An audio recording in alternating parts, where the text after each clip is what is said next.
Now, here's something that I think we both can be mostly positive on for our next topic. Yeah. And that is that Tatsumi Kimishima has also revealed the pricing model that they're going to be using for online services. Because we were always working on the presumption, which I think you can forgive us for, Right. that it would be similar to other people's charging methods. Right. $10 a month, basically is the cheapest you can get. Sometimes you'll find sales get it down to $8, but Yeah. whatever. Around $10 is usually the monthly fee, or what if you pay $60 for the year, whatever the case may be. Nintendo is, at least in Japan, I assume this would carry over to other territories, not looking at that pricing model at all. Yeah. And when I say that, you're probably thinking, what, they want $150 a year? Like they're going more expensive because this is Nintendo and they gotta do Nintendo? Money grab. They are almost doing the opposite of a money grab, to the point you wonder why they're doing it at all. Yeah. They are charging, they're looking at price range between 2,000 and 3,000 yen per year. Not per month, per year.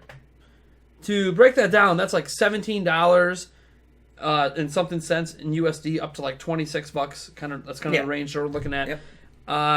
Per year. Even if it's on the high end, that's still like a couple $2.50 a month on average if you get it for the year. And they're looking at monthly and yearly pricing. So like chances are, if you just go month to month, it will be slightly higher. So if say it's $2.50 if you get the whole year, it might be $4 a month if you go month to month. Right. Still. So it's really, really cheap. Really, really good news to me. Yeah. Because now that changes my expectations. Mm-hmm. I don't expect to get full AAA games for free like I do on Xbox One and PlayStation for a couple bucks a month. Yeah. That's just unrealistic. Right. I still expect the servers to be good because you're charging for it. And I think that's what they're charging for. I do think they could still, like with the SNES and NES game that they let you try for free for a month with online play, I still think they could have just gave you that to you. Because they're just ROMs that they're adding stuff to that they've had for years. It doesn't really cost them anything. But again, for a couple bucks, can I really complain anymore that I don't get to keep it? Right. And part of me wonders if at the end of the month when they switch it out, if they'll give you an option to actually buy it for a couple extra dollars. Well, plus you have to know that, well, they will give you an option to buy it. Whether or not it's cheaper than if you didn't have the subscription, I don't know. Right. I assume you have to have the subscription to buy it anyways, because if they're adding online features, you need to have their online service to use online features. So whatever price it is, I'm sure you can only buy it if you're subscribed. But they're going to also have, what are they talking about? The phone app, which, again, there's some more bad news with the phone app stuff. Because we mentioned last week how it sounds like we don't know all the information, and that the headphone jack on the Switch unit itself can accept microphones. That is probably still true, but that doesn't mean it's used for anything with voice chat. And to kind of further down the rabbit hole of you have to use your phone for voice chat. So Splatoon 2 has had a bunch of information released about its online capabilities, and it literally says you have to use your phone for voice chat. Ugh. So that makes you believe that there is not an option on the console to talk locally. Now, again, maybe there is, and maybe we just don't know enough information, but literally, it says in the press, they have to use the phone app. So maybe it just won't be there at launch. I have no idea.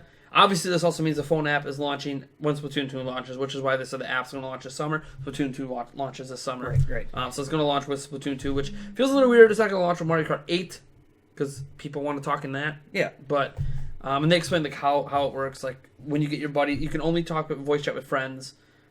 You can't voice chat with strangers. So if, you meet someone on the thing, I don't know if you can message them. I was hoping you could still find them and message them. Yeah. But I'm hoping it's one of those, there's got to be a way to communicate if I can't voice chat. And I think that's to protect kids. Right. From hearing all the swearing. Right. But so you can get your eight buddies together. You can kids swear more get buddies together for a match, and I'm curious about in this case that say you and me are playing on our Switches and we're in the lobby because you're at your house and I'm at my house, so we're both playing a Splatoon match together. We're either on the same team. We're only with the voice chat if we're on the same team once we get out of the lobby. Right. But I'm curious that if we're playing with 6 other strangers, if we're on the same team, if you and I will still be able to voice chat even if we can't hear the other people. Right. That's something I'm curious about. I'm sure there's an ability to voice chat outside of the game so we could do that. Right. But within the game, I'm hoping that I'm not friends with the strangers, so I can't hear them, but at least communicate with you. I'm hoping that's the thing. We don't know. They didn't detail that specific if that could be done. The scenario they went over is if you have 8 friends playing. Which, how many adults have 8 friends? Okay, not just that. I could probably come up with 8 people that might be willing to come hang out for like an hour. Yeah. How many of them are going to have Switches? Right. Besides you, maybe Chris. Yep. Coming up with 8 people, I just not going to happen. Right. Yeah. So, does the online pricing, now that we have a very good idea, at least what it's in Japan and what it's probably going to be now in the United States, to change your mind about what they're doing with online? To a certain point, yes. I agree. The whole online gaming thing is now not a big deal. Like with the virtual games and stuff like that, not being able to own them at the end, whatever. It's a couple bucks a month. Don't really expect a whole lot. Again, though, with the whole not having voice chat, I think is, or at least not on the console. My question is why is your headphone jack accepting microphones if you're not going to use it for a microphone? You can in games. There's some games that require, like on 3DS, there's some games you have to blow into the mic to do things. Okay. Yeah. That's the reason. Okay. So it's a dumb reason. Right. It's one of the stupidest things I've seen them do, but it is what it is. Like, some games do that kind of thing. But I think this does tone down some of the concerns for the online thing. Because, again, they are just starting out. And that's not to say that in the future prices are going to rise.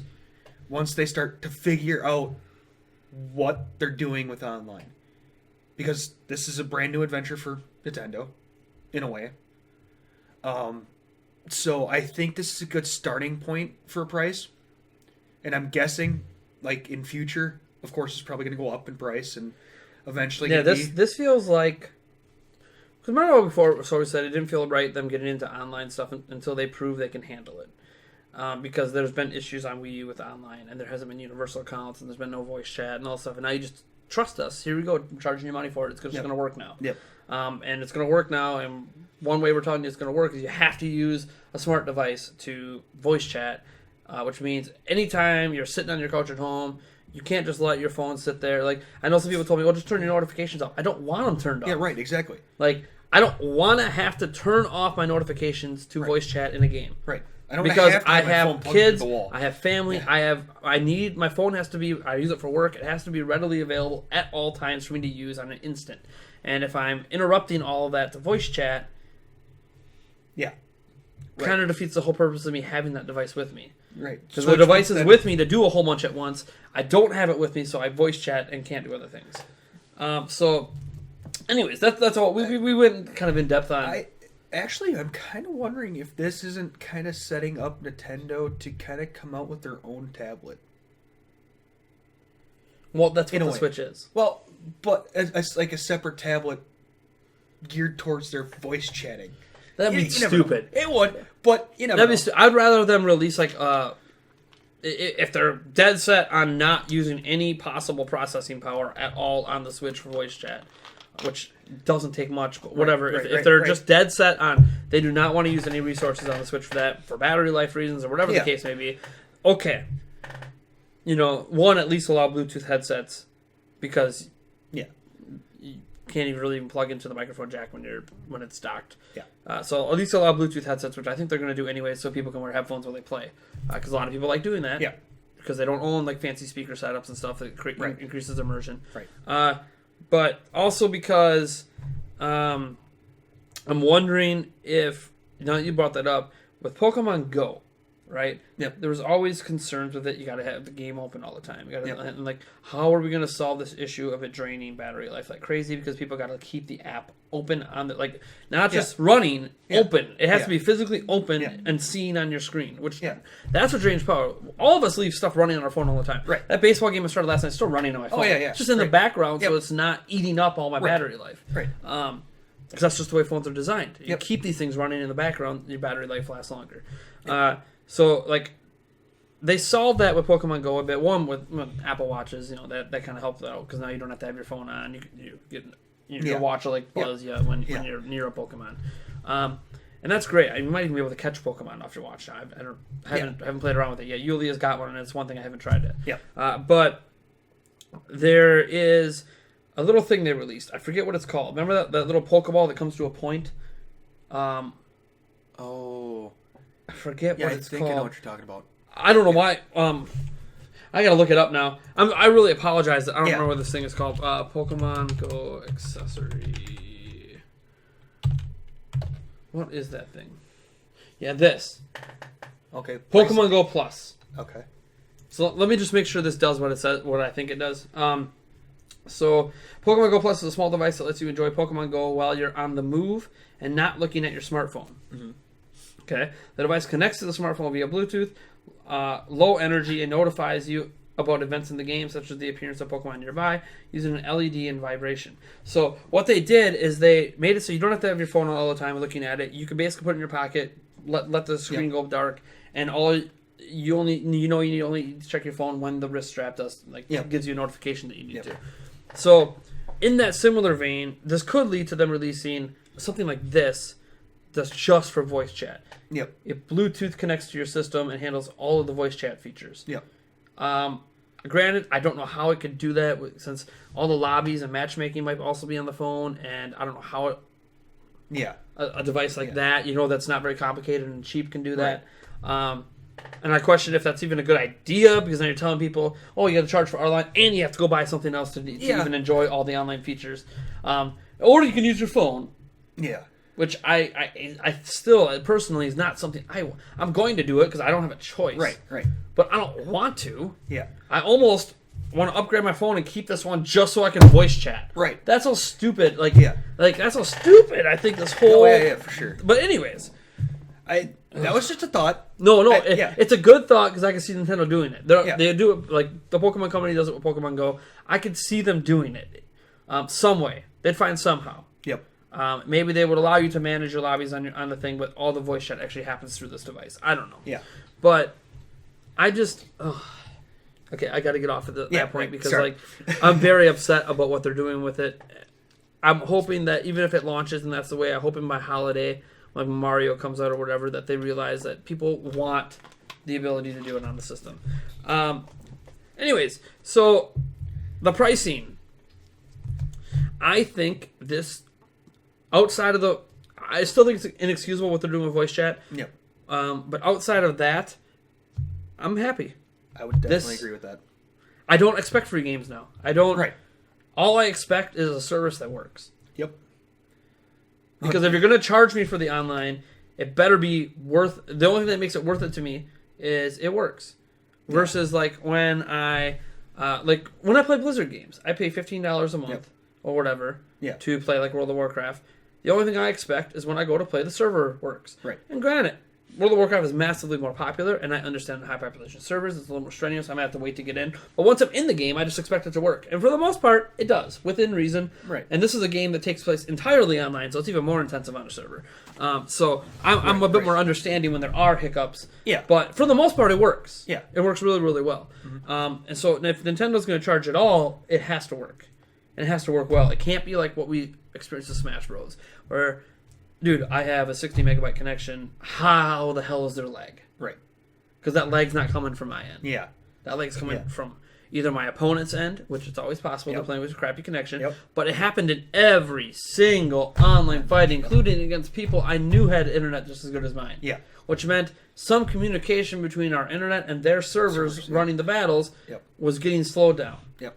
Whether it's because they couldn't handle it, maybe it was crappy hardware, maybe it's because all the servers are located in Japan because for some reason they didn't do any in the United States. Right. Whatever the reason may be, it's stupid. So if you're going to charge for it, it needs to work. And so that's all I care now is, I'll give you my $30 a year. Let's say they bump it to 30 in the United States. Whatever. So which is half, I think, of what other people do. Yeah. So $30 a year, hand it to you. Great. All I expect is your online servers work when I want to use them. Right. I'm okay with that. You're charging me for it. That's my bare minimum expectation. And then I started looking at other things they're doing. That's not too bad. I get to try, every single month I'm on board. I got a free game I can go try out. A classic. Maybe it's a classic I haven't played. Maybe it's one that I have played. And it's just I just want to check out the online features. Maybe we get exclusive discounts on games. Yep. We don't know what those discounts are. I'm assuming they're not going to be on new games, but I don't know because Nintendo talked about a few years ago when, rest in peace, Satoru Iwata was still alive, about them thinking about a customer loyalty program where like the more Nintendo games you buy, the cheaper new games become, which is an idea they still haven't really implemented, but it's something I would love to see. Like if I bought Breath of the Wild, if I bought Splatoon, if I bought ARMS, if I bought Mario Odyssey, then that fifth game I buy is 20% off because of my loyalty to buying their stuff. And then the next game is 21%. Say it only goes up by 1%, but whatever.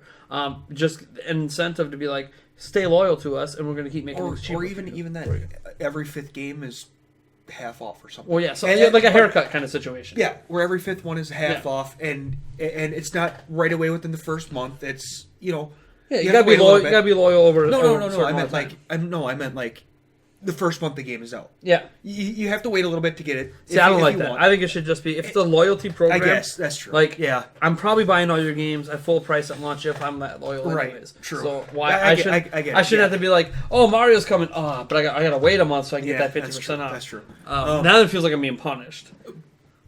But like then again, rewarded and punished. I suppose though it would only have to be Nintendo games though. Well, yeah, obviously, unless a third party agrees. Right. Because if a third party agrees, all that will happen is Nintendo would waive for people who buy it through that program. They would just waive their royalty fees. Right. So Nintendo would just minus their cut, and that makes the game cheaper. But the third party developer still makes the same amount of money. Right.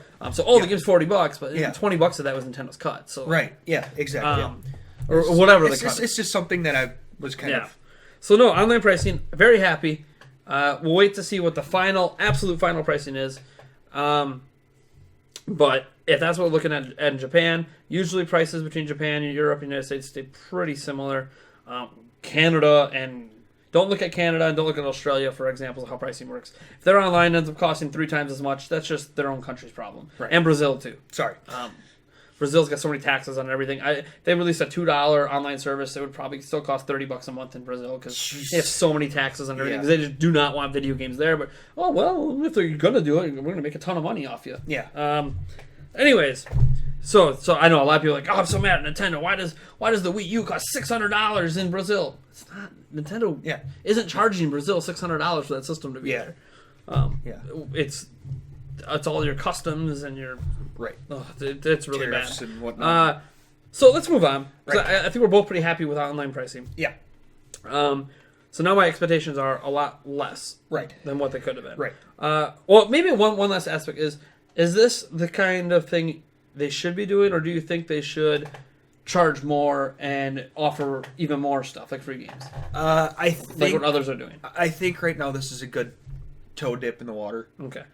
Good testing. What I like about this is I hope it's not a test. I hope this is just what it's going to be.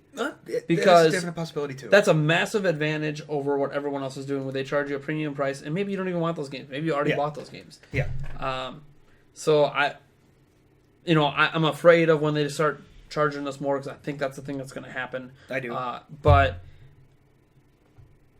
I don't know. You don't know what Nintendo's going to do. Right. For all we know, they're charging us now, and they're going to make it free someday. Right. That's a possibility too. So, all right, let's move on.